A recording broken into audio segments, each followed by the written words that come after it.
Doctor Baba Saheb Ambedkar open university.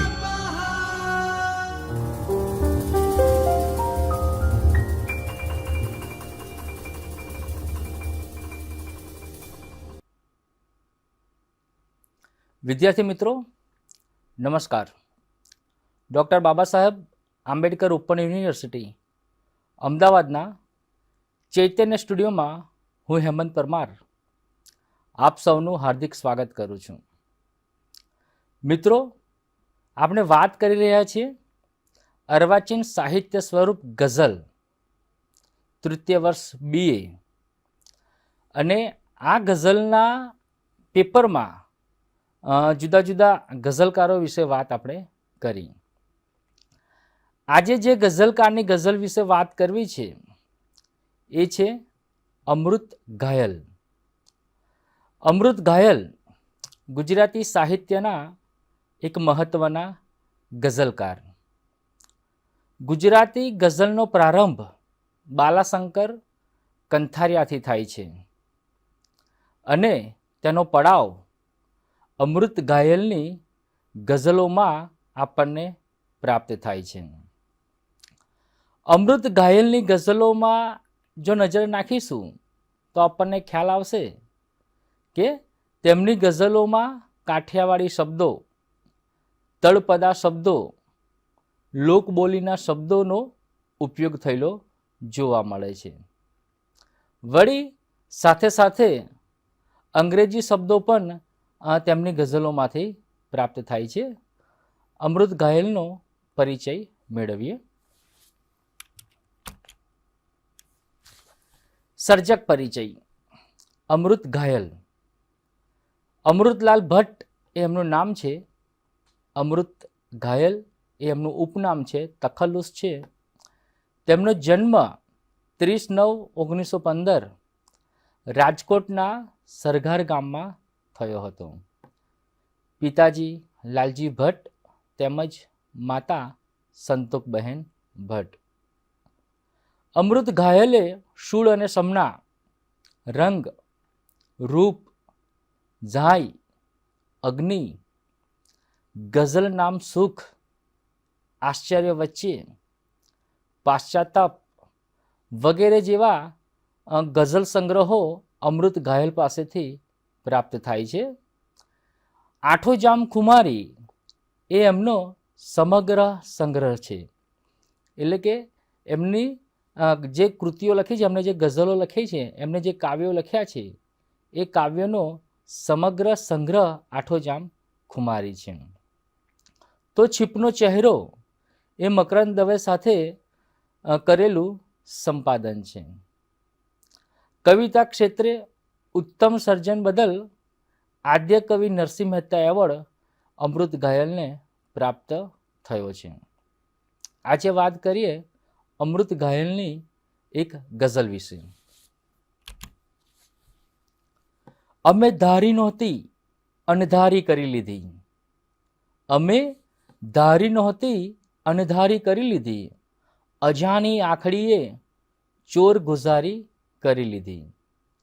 અમે ધારી નહોતી અનધારી કરી લીધી, અજાણી આખડીએ ચોર ગુજારી કરી લીધી, કોઈનાથી અમે બે વાત શું પ્યારી કરી લીધી, કોઈનાથી અમે બે વાત શું પ્યારી કરી લીધી, જવાનીમાં મરણની પૂર્વ તૈયારી કરી લીધી, કોઈનાથી અમે બે વાત શું પ્યારી કરી લીધી, જવાનીમાં મરણની પૂર્વ તૈયારી કરી લીધી, અમે મગરૂર મનને મારી લાચારી કરી દીધી, અમે મગરૂર મનને મારી લાચારી કરી લીધી જીવન તારી તરફદારી કરી લીધી, ઘડીઓ આ જુદાઈની અને તે પણ જવાનીમાં, ઘડીઓ આ જુદાઈની અને તે પણ જવાનીમાં, અમે આપણ સહન તલવાર બેધારી કરી લીધી, મને કઈ વાત તો કરવી હતી અલગારી મન મારા, મને કઈ વાત તો કરવી હતી અલગારી મન મારા, વળી કોના થકી તે પ્રીત પરબારી કરી લીધી, ભલે એ ના થયા મારા, ભલા આ સ્નેહ શું કમ છે? ભલે એ ના થયા મારા, ભલા આ સ્નેહ શું કમ છે? ઘડીભર સાથ બેસી વાત બે પ્યારી કરી લીધી. કસુંબલ આંખડીના આ કસબની વાત શી કરવી? કસુંબલ આંખડીના આ કસબની વાત શી કરવી? કલેજુ કોતરી નાજુક મીનાકારી કરી લીધી. મજાની ચાંદનીમાં નોતરી બેઠા ઉદાસીને, મજાની ચાંદનીમાં નોતરી બેઠા ઉદાસીને, અમે હાથે કરીને રાત અંધારી કરી લીધી. હવે મિત્રો, ભલે ગુસ્સો ગઝલ પર ઠાલવે ઘાયલ. હવે મિત્રો, ભલે ગુસ્સો ગઝલ પર ઠાલવે ઘાયલ, અમારે વાત બે કરવી હતી, પ્યારી કરી લીધી. તો મિત્રો, પ્રસ્તુત ગઝલમાં પ્રેમની વાત કરવામાં આવી છે. ગઝલ મુખ્યત્વે ઇશ્કે હકીકી અને ઇશ્કે મિજાજી, એટલે કે ઈશ્વર પ્રેમ અને માનવ પ્રેમ ગઝલનું મુખ્ય કથા વસ્તુ હોય છે, એનું વિષય વસ્તુ હોય છે. પ્રસ્તુત ગઝલમાં માનવ પ્રેમની વાત કરવામાં આવી છે. અમે ધારી નહોતી અને ધારી કરી લીધી, અજાની આખડીએ ચોર ગુજારી કરી લીધી. અહીં પ્રિયતમાની વાત કરવામાં આવી છે. પ્રિયતમાના પ્રેમની વાત કરવામાં આવી છે. જોઈશું પ્રસ્તુત ગઝલના પ્રથમ શેરની પ્રથમ પંક્તિમાં, ધારી નહોતી અને અંધારી. અહીં એકને એક વાત સર્જકે ગઝલકારે બે વાર કરી છે. ધારી નહોતી અને ધારી. સર્જકે એકને એક વાત આવર્તન કરી છે, પુનરાવર્તન કરી છે. શા માટે? તો ઘાયલ એ ઉસ્તાદ છે. આ ઉસ્તાદપણાના કારણે જ એમની ગઝલો શ્રેષ્ઠ બની છે. પહેલી પંક્તિ સાંભળ્યા પછી શ્રોતાના મનમાં પ્રશ્ન થાય કે ધાર્યું નહોતું એવું તો શું થઈ ગયું? એવું તો શું કરી લીધું? કોને કરી લીધું? અને કેવી રીતે કરી લીધું? અમે ધારી નહોતી અનધારી કરી લીધી. કે જે ધાર્યું નહોતું એ અનધાર્યું થઈ ગયું. શા માટે થઈ ગયું? કેવી રીતે થઈ ગયું? એ પ્રશ્ન પ્રથમ પંક્તિ વાંચીએ ત્યારે થાય છે. અજાની આખડીએ ચોર ગુજારી કરી લીધી. કોઈકની સાથે પ્રેમ થઈ ગયો, તારા મૈત્ર રચાયું છે. 2 + 2 એમ 4 આંખો ભેગી મળી છે. એટલે ગઝલકાર કહે છે કે અજાની આંખડીએ ચોર ગુજારી કરી લીધી. પ્રેમ ધારવાથી નથી થતો. પ્રેમ તો અણધાર્યો થાય છે. એ સહજ બાબત છે. તમે નક્કી કરો અને પ્રેમ ના થાય. પ્રેમ તો એની મેળે એની જાતે થતો હોય છે. એટલે કે જે પ્રેમ ધારવાથી થતો નથી, પ્રેમ અંધાર્યો થાય છે. આમ પ્રસ્તુત શેરમાં ગઝલકારે પ્રિયતમાની વાત કરી છે. પોતાને પ્રેમ થઈ ગયો છે, પોતાને પ્રીત થઈ ગઈ છે, એની વાત પ્રસ્તુત શેરમાં કરી છે. કોઈનાથી અમે બે વાત શું પ્યારી કરી લીધી, જવાનીમાં મરણની પૂર્વ તૈયારી કરી લીધી. શું કહે છે? કોઈનાથી અમે બે વાત શું પ્યારી કરી લીધી, જવાનીમાં મરણની પૂર્વ તૈયારી કરી લીધી. અહીં પ્રેમની જ વાત કરી છે કે પ્રિયતમા સાથે અમે શું બે ઘડી વાત કરી લીધી.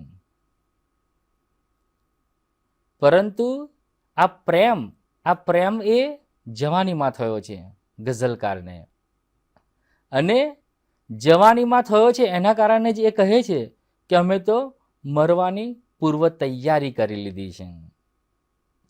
કોઈનાથી અમે બે વાત શું પ્યારી કરી લીધી, જવાનીમાં મરણની પૂર્વ તૈયારી કરી લીધી. પ્રેમમાં પડવું એટલે જવાનીમાં જ મરણ માટેની પૂર્વ તૈયારી કરી લેવી, એવું ગઝલકાર માને છે. જો અહીં જુઓ તમે, પૂર્વ તૈયારી એ કાફિયા પણ કેટલો સરસ રીતના ગોઠવાયો છે કે અમે પ્રેમમાં પડી ગયા છીએ કોઈકની સાથે, પ્રિયતમા સાથે અમને પ્રેમ થઈ ગયો છે, અને આ પ્રેમ થઈ ગયો છે એટલે અમે મૃત્યુ માટેની તૈયારી કરી લીધી છે. એ વાત પ્રસ્તુત શેરમાં ગઝલકાર કરે છે. અમે મગરૂર મનને મારી લાચારી કરી લીધી જીવન તારી તરફદારી કરી લીધી. ગઝલકાર કહે છે કે પ્રેમમાં સઘળું આપનું જ ધાર્યું થતું હોય છે? તો ના, પ્રેમમાં કદી આપનું ધાર્યું થતું હોતું નથી. તો શું? પ્રેમમાં ક્યારેક મનને મનાવવું પડતું હોય છે, લાચાર મનને સમજાવવું પડતું હોય છે. પ્રેમમાં ન પડવું એ બધું જીવન જીવવા બરાબર છે, જીવનની તરફદારી કરવા બરાબર છે. ગઝલકાર કોઈને ગાંઠતા ન હતા, તેઓ મનના માલિક હતા, પરંતુ મન હવે કોઈનું તાબેદાર થઈ ગયું છે. પહેલાં એવું હતું કે મનનું જ કહ્યું થતું હતું, પરંતુ પ્રેમમાં પડ્યા પછી મન પોતાનું નથી રહ્યું, એ બીજાનું થઈ ગયું છે, બીજાને તાબેદાર થઈ ગયું છે. અમને પ્રેમમાં જીવન દેખાયું, જેવું મનને માર્યું કે તરત જીવન મળ્યું. આ બંને વાતો પરસ્પર વિરોધી લાગે છે કે પ્રેમમાં જીવન દેખાય છે અને મનને જેવું માર્યું કે તરત જ જીવન મળે છે. તો આ બંને પરસ્પર વિરોધી લાગતી બાબતો ગઝલકાર સાચી પાડે છે. અમે મગરૂર મનને મારી લાચારી કરી લીધી જીવન તારી તરફદારી કરી લીધી. કે અમે મનને તો મારી દીધું છે, પણ જીવન હવે અમે તારી તરફદારી કરીએ છીએ. ઘડીઓ આ જુદાઈની અને તે પણ જવાનીમાં. પ્રશ્ન કરે છે, ઘડીઓ આ જુદાઈની અને તે પણ જવાનીમાં, અમે આપણ સહન તલવાર બેધારી કરી લીધી. તમે પ્રેમમાં છો, પ્રિયતમાનો વિરહ તમને પ્રાપ્ત થવાનો છે. ઘડીઓ આ જુદાઈની અને તે પણ જવાનીમાં. જુવાનીમાં જ મનને લાચાર બનાવીને જુદાઈની વિરહની ઘડીઓ સહન કરવી પડે.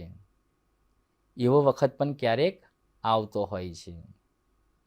આ વિરહની ઘડીઓ સહન કરવી, કેટલી સરસ વાત કરી છે કે આ વિરહને બેધારી તલવાર સાથે સરખાવે છે. આ વિરહ, આ વ્યથા, આ જુદાઈ જે સહન કરી રહ્યા છે ગઝલકાર, એની સરખામણી બેધારી તલવાર સાથે કરે છે. કે બેધારી તલવાર જે રીતના પોતાનું કાર્ય કરે છે, એવી જ આ વિરહની ઘડી સર્જકને લાગે છે, ગઝલકારને લાગે છે. વળી પ્રેમ સહનશીલતા સિવાય વધારે તો શું માંગે છે? કે તમે પ્રેમમાં છો, પ્રિયતમના વિરહમાં છો, તો તમારે એ વિરહ ભોગવવાનો છે. તો અહીં આ રીતના ગઝલકાર વિરહને બેધારી તલવાર સાથે સરખાવે છે. મને કઈ વાત તો કરવી હતી અલગારી મન મારા, વળી કોના થકી તે પ્રીત પરબારી કરી લીધી. મને કઈ વાત તો કરવી હતી અલગારી મન મારા, વળી કોના થકી તે પ્રીત પરબારી કરી લીધી. અલગારી એટલે મસ્ત, કોઈના કહ્યામાં ન રહેવું, પોતાની જાતમાં જ મગ્ન રહેવું. કવિ અહીં ગાડી અલગારી મનને ઠપકો આપે છે. કેવો ઠપકો આપે છે? અલ્યા તું પરબારી પ્રીત કરી બેઠું અને મને પૂછ્યું પણ નહીં. મનને ઠપકો આપે છે કે હે મન, તે તો પ્રીત કરી નાખી, તું પ્રીત કરી બેઠો, પણ તે મને પૂછ્યું નહીં. ચંચળ મનની ગતિ ન્યારી છે. એ ક્યારેક અલગારી બની જાય છે, તો ક્યારેક સંસારી બની જાય છે. પણ અહીં અલગારી મન બારોબાર કોઈની સાથે પ્રીત કરી બેસે ત્યારે શું થાય? તો મનનું એવું જ છે. આ મન કહીને કશું કરતું નથી અને કર્યા પછી કોઈને કશું કહેતું નથી. ધીમે ધીમે માત્ર એનો અનુભવ જ થાય છે. તો પ્રસ્તુત શેરમાં ગઝલકાર મનને ઠપકો આપે છે કે હે મન, તું પ્રીત કરી બેઠો અને તે મને પૂછ્યું પણ નહીં. પરબારી બારોબાર કે છે કે તું બારોબાર પ્રીત કરી બેઠો અને તે મને પૂછ્યું પણ નહીં. ભલે એ ના થયા મારા ભલા ભલે એ ના થયા મારા ભલા આ સ્નેહ શું કમ છે? ઘડીભર સાથ બેસી વાત બે પ્યારી કરી લીધી.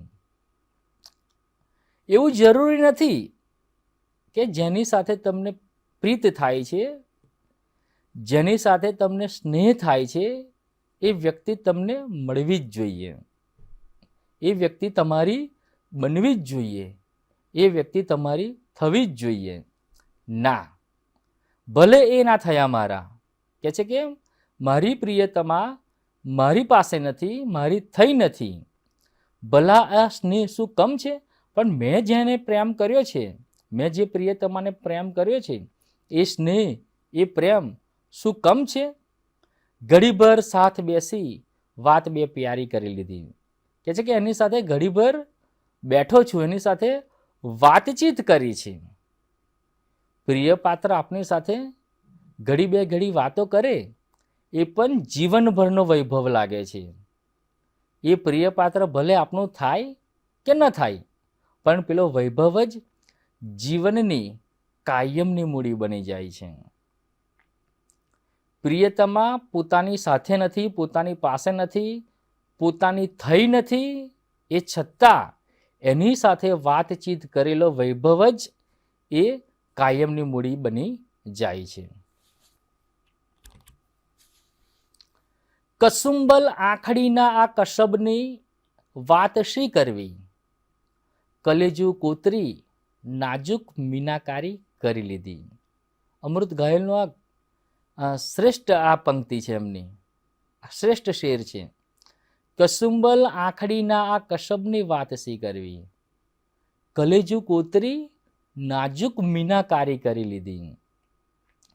આ શેરમાં કાઠિયાવાડી ભાષા અને મિજાજનો અનુભવ થાય છે. તમે જોશો કે અમૃત ઘાયલની ગઝલોમાંથી પસાર થશો, તેમાં કાઠિયાવાડી ભાષા, એના શબ્દો અને એનો મિજાજ વારંવાર આલેખાયો છે. પ્રેમ એ નાજુક બાબત છે. કલેજુ કોતરીને મીનાકારી કરવા જેટલી નાજુક બાબત છે. કલેજાને કોતરીને એના ઉપર મીનાકારી કરવી એ જેટલી નાજુક બાબત છે, એટલી જ નાજુક બાબત, એટલી જ મુલાયમ પ્રેમની વાત છે, પ્રિયતમાની વાત છે. એ નાજુક બાબતમાં આંખડીની કારીગરી હોય છે. કસુંબલ આંખડી, કસુંબાના ફૂલમાંથી નીતરતા રંગ જેવી, ઘેન ચડાવે તેવી આંખડી. પ્રિયતમાની આંખડી કેવી છે? ઘેન ચડાવે તેવી આંખડી છે. અહીં આંખડી શબ્દ પણ તળપદો શબ્દો છે અને કેટલી સરસ રીતના આલેખાયો છે. કસાબ એટલે હુનર. આંખડી કેવી છે? કસબી છે. કલેજુ કાપતી નથી પરંતુ કોતરે છે. કેટલી સરસ સરખામણી કરી છે. તો આ આંખડી કલેજુ કાપતી નથી પરંતુ કોતરે છે. તો આ મીનાકારી જેવા કાફિયાના વિનિયોગ દ્વારા ઘાયલે ગઝલમાં જે મીનાકારી કરી છે એ પણ ઉત્તમ કરી છે, કાબિલે દાદ છે. કસુંબલ આંખડીના કસબની વાત શી કરવી? કલેજુ કોતરી નાજુક મીનાકારી કરી લીધી. મજાની ચાંદડીમાં નોતરી બેઠા ઉદાસીને, અમે હાથે કરીને રાત અંધારી કરી લીધી. સરસ મજાની ચાંદની પથરાયેલી હોય, ચાંદની રાત હોય અને એ રાતમાં પ્રિય પાત્રની પ્રતીક્ષા કરતા હોય ત્યારે કેવો આનંદ આવતો હોય છે, કેવી મજા આવતી હોય છે. એ રાત્રિ મધુર લાગતી હોય છે. કઈ રાત્રિ?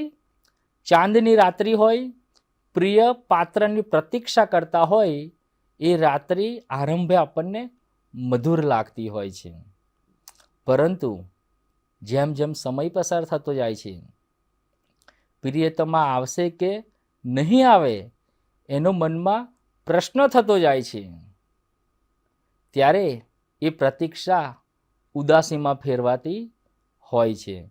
ચાંદની રાત હોય છે, પ્રિયતમાની રાહ જોવાતી હોય છે અને એ રાત્રિ મધુર લાગતી હોય છે, પરંતુ જેમ જેમ સમય પસાર થતો જાય છે, પ્રિયતમા આવશે કે નહીં આવે એવો પ્રશ્ન થતો જાય છે, તો એ પ્રતીક્ષા ઉદાસીમાં ફેરવાતી જાય છે. તો એ સમયે, આવા સમયે જે ચાંદની રાત હોય છે, આ ચાંદની રાત પણ અંધારી રાતનો અનુભવ કરાવે છે. મજાની ચાંદનીમાં નોતરી બેઠા ઉદાસીને અમે હાથે કરીને રાત અંધારી કરી લીધી. ચાંદની રાત હતી અને એની સામે અંધારી રાત. સર્જકે સરસ વાત કરી છે અહીં. હવે મિત્રો ભલે ગુસ્સો ગઝલ પર ઠાલવે ઘાયલ, અમારે વાત બે કરવી હતી પ્યારી કરી લીધી. ઘાયલ એ અમૃત ઘાયલનું તખલ્લુસ છે. હવે મિત્રો ભલે ગુસ્સો ગઝલ પર ઠાલવે ઘાયલ, અમારે વાત બે કરવી હતી પ્યારી કરી લીધી. કે છે કે આ થોડોક જુદા પ્રકારનો શેર છે. ગઝલનો અંતિમ શેર એના ઉપરના શેર કરતાં જુદો પડે છે. શા માટે જુદો પડે છે? તો ઘાયલનું કહેવું છે કે અમારે જે વાત કરવી હતી, પ્રિયતમાની વાત કરવી હતી, પ્રેમની વાત કરવી હતી, વિરહની વાત કરવી હતી, ચાંદની રાતની વાત કરવી હતી, અંધકારની રાતની વાત કરવી હતી, એ બધી જ વાત અમે આ ગઝલમાં કરી દીધી છે. અને જે વાત કહેવામાં આવી એનાથી ગઝલ સિદ્ધ થાય છે કે નથી થતી, એ ગઝલકાર કહેતા નથી કે ઉપર અમે બધી વાત કરી દીધી છે, તો આ બધી વાતથી અમે ગઝલનું આલેખન તો કરી લીધું, આ ગઝલ ઉત્તમ છે કે નહીં એ વાત ગઝલકાર કરતા નથી, પરંતુ શું કહે છે, એ બધી વાત ઘાયલ મિત્રો પર છોડી દે છે. હવે મિત્રો ભલે ગુસ્સો ગઝલ પર ઠાલવે ઘાયલ, અમારે વાત બે કરવી હતી પ્યારી કરી લીધી. કે અમારે જે વાત કરવી હતી પ્રેમની, એ વાત અમે કરી લીધી. ભલે ને મિત્રો તમે ગુસ્સો, હવે મિત્રો ભલે ગુસ્સો ગઝલ પર ઠાલવે, કે તમે મિત્રો ભલે ગુસ્સો ગઝલ પર ઠાલવો, પણ મારે જે વાત કરવી હતી એ વાત અમે પ્યારી કરી લીધી. વિદ્યાર્થી મિત્રો, અહીં કેટલાક સંદર્ભ પુસ્તકો આપ્યા છે વિશેષ વાંચન માટે. છીપનો ચહેરો, મકરંદ દવે, અમૃત ઘાયલ, સાહિત્ય ભારતી ટ્રસ્ટ મુંબઈ. મધુવન, સુમન પ્રકાશન મુંબઈ.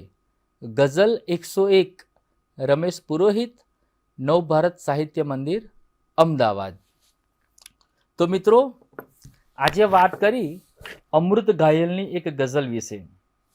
આપણે જોયું કે અમૃત ઘાયલ એક જ કાફિયાને 2-3 વાર પોતાની ગઝલોમાં આલેખન કરે છે, અને અમૃત ઘાયલની ગઝલોમાં તળપદા શબ્દો, સૌરાષ્ટ્રી શબ્દો એ પ્રમાણેનું આલેખન થયેલું પણ પ્રાપ્ત થાય છે. અમૃત ઘાયલની ગઝલોમાં ભાવનું નિરૂપણ કેટલી વિશિષ્ટ રીતે પોતે કરે છે એ પણ આપણે જોયું. અહીં પ્રસ્તુત ગઝલમાં એક કાઠિયાવાડી યુવકને પ્રેમ થાય છે, અને કાઠિયાવાડી યુવકની મનોદશા, મનઃસ્થિતિ પ્રસ્તુત ગઝલમાં વ્યક્ત કરી છે. તો સૌને વંદન. હવે પછી જ્યારે મળીશું ત્યારે બીજા કોઈ એક ગઝલકારની ગઝલ વિશે વાત કરીશું. સૌનો આભાર. સ્વાધ્યાયઃ